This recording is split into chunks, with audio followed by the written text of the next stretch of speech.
है कि 10 मीटर लंबी एक सीढ़ी है, ठीक है, और वो 8 मीटर ऊंचाई पे खिड़की जो है किसी दीवार पे उस पर टिकती है, ठीक है। तो दीवार कैसा होता है? सीधा। सबसे इंपॉर्टेंट है ऐसे क्वेश्चन में क्या बनाना? चित्र बनाना। तो दीवार कैसा होता है? सीधा। चाहे तो इधर दीवार बना सकते हैं या इधर, कैसे भी बना सकते हैं। अगर इधर बनाते हैं, दिख रहा है ये क्या हो गया? दीवार। अब कह रहा है दीवार में कितना मीटर ऊंचा खिड़की है? 8 मीटर ऊंचा। तो मान लो दीवार इतना बड़ा, खिड़की यहाँ पर है, सपोज दैट, दिख रहा है। तो यहाँ से यहाँ का दूरी कितना हो गया? 8 मीटर, ठीक है। अब इस पे क्या टिका रहे हैं? सीढ़ी। तो आप लोग कभी भी दीवार पे सीढ़ी रखे होंगे तो ध्यान दिए होंगे कि सीढ़ी का जो पैर होता है, मतलब जो निचला हिस्सा होता है, वो दीवार से क्या होता है? थोड़ा अलग करके रखना पड़ता है, तिरछा। तो अभी वो सीढ़ी क्या हो पाएगा? अड़ पाएगा, उसमें रुक पाएगा, है ना। तो सीढ़ी कौन वाला हो गया? ये वाला। ये मान लो जमीन हो गया, ये हो गया भूमि, ये हो गया सीढ़ी, ठीक है। सीढ़ी कितना मीटर है? 10 मीटर, ठीक है। तो यहाँ क्या लिख देंगे? 10। और खिड़की दीवार पर कितना मीटर ऊंचा है? 8 मीटर। तो इस तरह से चित्र तैयार हो गया, ठीक है। चित्र में क्या कहा कि एक दीवार है, दीवार बना दिए, ठीक है। दीवार में खिड़की कितने मीटर ऊंचा है जमीन से? 8 मीटर। 8 मीटर बना दिए। और सीढ़ी, तो सीढ़ी कभी भी तिरछा ही टिकता है दीवार पर। सीढ़ी जैसे इस पर रखोगे तो ऐसे नहीं रह पाएगा, ऐसे रह पाएगा, उसको थोड़ा तिरछा करना पड़ेगा, ठीक है। तो तिरछा करना पड़ता है। तो ये सीढ़ी हो गया। सीढ़ी कितना है? 10 मीटर।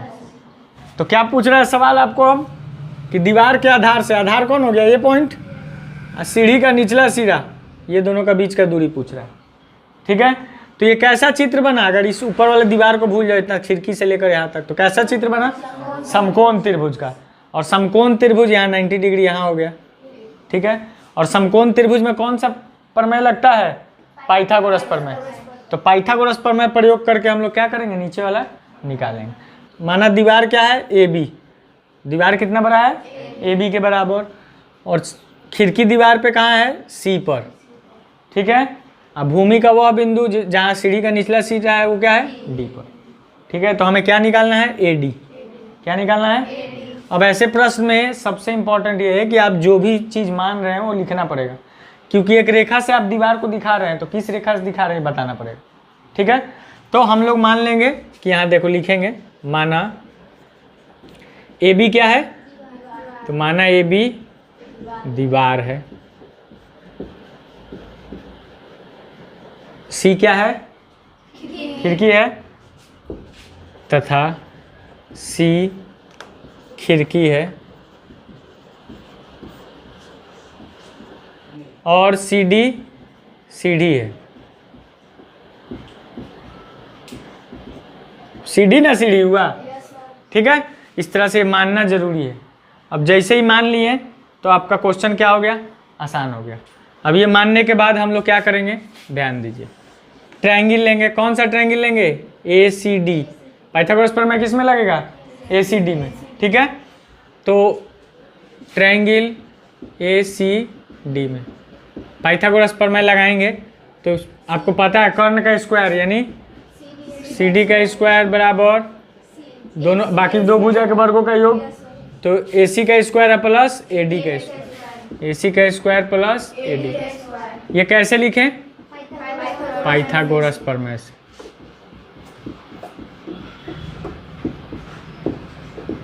तो लिख दिए पाइथागोरस प्रमेय। अब CD का वैल्यू पुट कर देंगे। CD कितना है? तो 10 का क्या हो गया? स्क्वायर। AC कितना है? तो क्या हो गया? 8 का स्क्वायर प्लस AD स्क्वायर। 10 का स्क्वायर कितना होता है जी? 8 का स्क्वायर। इधर आके 8 क्या हो जाएगा? स्क्वायर माइनस हो जाएगा, तो क्या हो जाएगा? -64 बराबर AD स्क्वायर। तो 100 में 64 गया तो कितना बचा? 36। तो AD स्क्वायर बराबर कितना है? 36। तो देयरफॉर AD बराबर कितना हो गया? यानी 6 डायरेक्ट लिखेंगे। अतः दीवार के आधार से सीढ़ी के निचले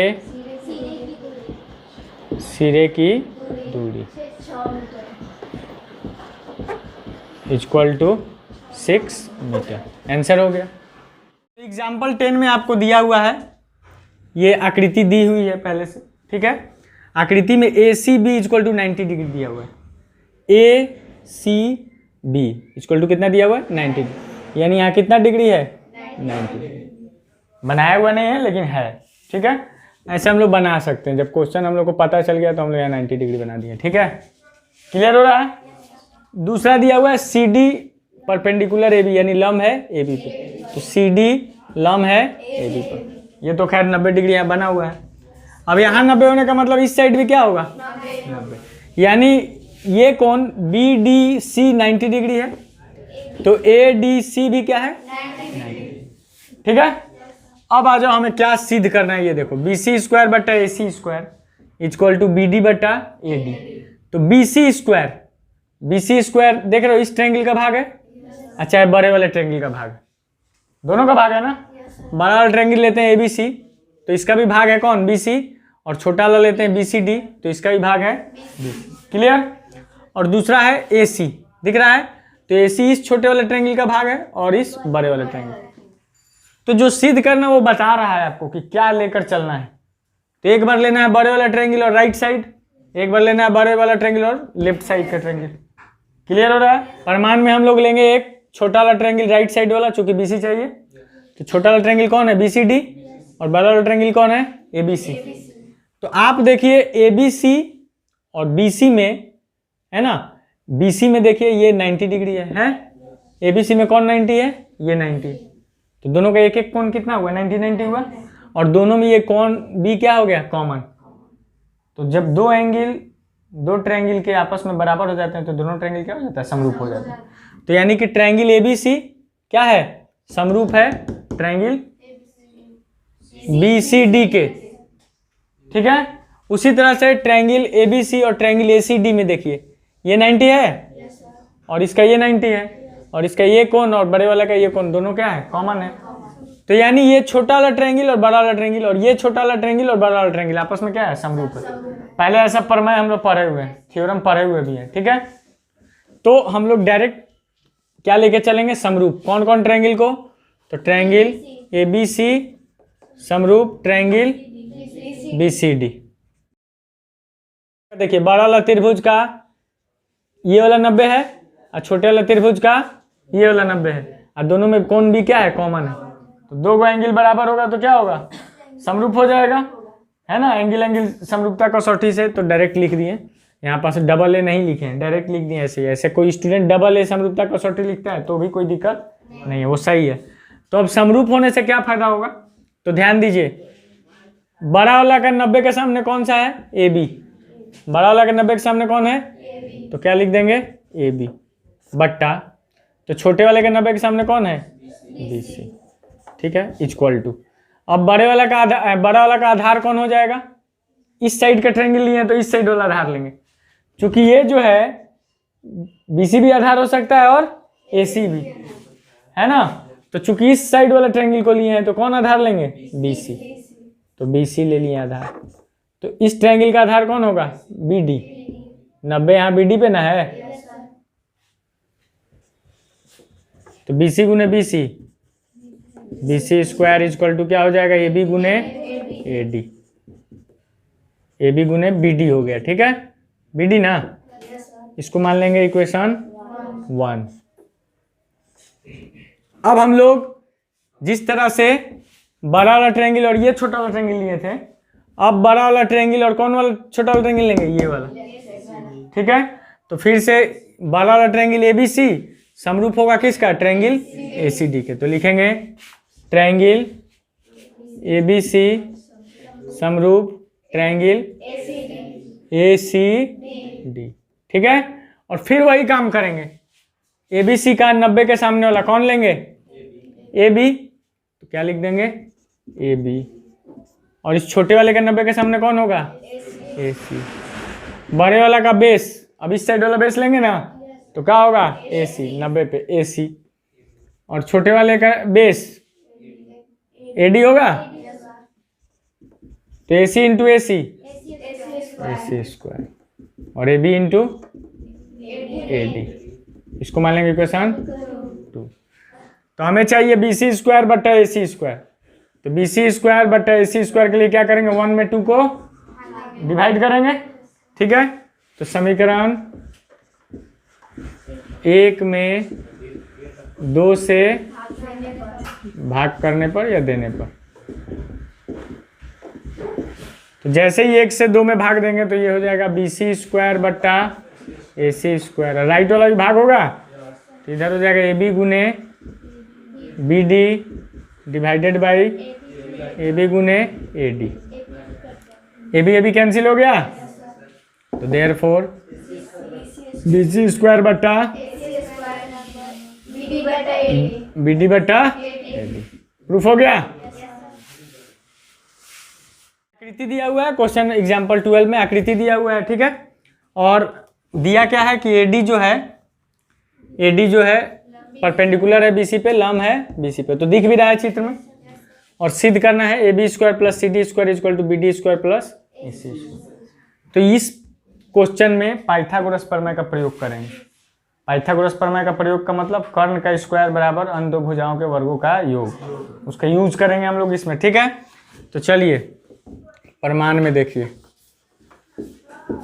प्रमाण में हम लोग सबसे पहले ले लेते हैं ट्रायंगल, देख रहे हो ए बी डी, छोटा वाला ट्रायंगल ए बी डी में आप क्या देख रहे हो, ये भी 90 होगा ना, जब ये 90 है तो ये भी 90 होगा। 90 के सामने वाला क्या हो गया, हाइपोटेनस कर्ण हो गया। तो ए बी का स्क्वायर बराबर क्या हो जाएगा, A D square plus B D square. A B का स्क्वायर क्यों निकालें, क्योंकि हमें ए बी स्क्वायर चाहिए वैसे, तो यहाँ पास हम लोग लिख देंगे 90 के सामने वाला कर्ण हो गया ए बी स्क्वायर, बाकी दो भुजाओं का वर्गों का ही हो गया, यानी A D square plus B D square, ठीक है। A D square plus B D square. हमें फिर क्या चाहिए, C D B D A C. A C किस ट्रायंगल में मिल जाएगा, छोटे वाले में। बड़ा वाला क्यों नहीं ले रहे हैं, तो बड़ा वाला ट्रायंगल इसलिए नहीं लेंगे हम लोग क्योंकि उसमें कोई राइट एंगल ट्रायंगल नहीं है, उसका कोई भी एंगल ए बी सी कोई भी 90 डिग्री नहीं है। लेकिन छोटे वाले में आप देख रहे हो कि ए बी डी में ये ए डी बी और ए सी डी में ए डी सी 90 डिग्री है, यस। तो चलिए इसको मान लो इक्वेशन 1, और अब ट्रायंगल ले लेंगे कौन वाला, A C D, triangle A C D में, ठीक है। और ये इक्वेशन 1 माने, और ये कैसे लिखे हैं ये भी यहाँ लिख दीजिएगा, कैसे लिखे हैं, पाइथागोरस प्रमेय से।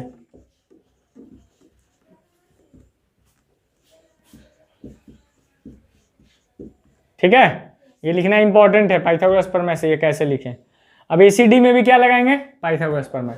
तो एसीडी में भी लगाएंगे तो डी के सामने वाला कर्ण होगा ना, इसके अंदर, तो एसी का square equal to A D का स्क्वायर प्लस सी डी का स्क्वायर, ए डी का स्क्वायर प्लस सी डी का स्क्वायर। ये हो गया इक्वेशन 2। करेंगे हम लोग को क्या चाहिए, A B square, A C right side में है ना, तो हम लोग को राइट साइड में करने के लिए क्या करना पड़ेगा, फर्स्ट वाले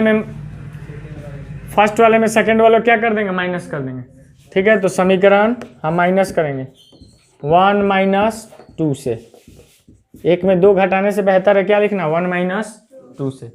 तो 1 माइनस 2 करेंगे तो चलिए ध्यान दीजिए, ए बी स्क्वायर लेफ्ट वाला लेफ्ट के साथ घटेगा, तो A B square minus A C square, A B square minus A C square equal to कर देंगे। तो ए बी में ए सी घट गया, फर्स्ट में 2, अब ए डी माइनस ये दोनों लिख लेंगे, पहले ये दोनों लिख लो, A D square plus B D square minus A D square plus C D square, A D square plus C D. अब चलिए देखिए यहाँ पास ये हो गया A B square minus A C square, ये हो गया A D square plus B D square minus A D square minus C D square, ठीक है। अब ये ए डी और ये ए डी क्या हो गया, तो ये हो गया A B square minus A C square equal to B D square minus C D square. अब क्या करेंगे, माइनस वाला को इधर ले आएंगे तो क्या हो जाएगा प्लस, इस माइनस वाला को उधर ले जाएंगे तो क्या हो जाएगा प्लस। तो देयरफॉर ये है ए बी स्क्वायर और सी डी इधर आके क्या हो गया plus, A B square plus C D square, इधर है बी डी स्क्वायर, ये इधर आके क्या हो गया प्लस ए सी स्क्वायर, सिद्ध हो गया।